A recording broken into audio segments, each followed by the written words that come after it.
আল্লাহর ব্যাংক। আমি আল্লাহর কোরআনের আয়াত সূরাতুন নহলের ৯৬ নম্বর আয়াতের দিকে লক্ষ্য করি। আল্লাহ বলেছেন, মা ইনদাকুম ইয়ানফাদু ওয়া মা ইনদাল্লাহি বাক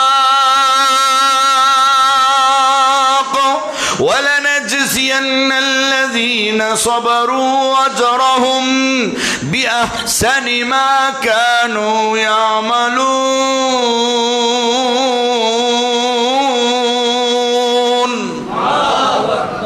আল্লাহ বলছেন, তোমাদের কাছে যা আছে সব ধ্বংস হয়ে যাবে, আমার কাছে যা থাকবে সব তোমরা পাবে, একটাও যাবে না।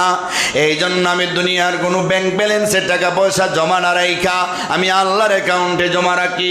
স্বর্ণ আসলে এটাও দান করে দেই, টাকা আসলে এটাও দান করে দেই, সবগুলি আমার আল্লাহর ব্যাংক। ইন্নামাস সাদাকাতু লিল ফুকারা ওয়াল মাসাকিন, এরকম 8টা মাসারিফ আছে, 8টা খাত আছে দান করার মতো।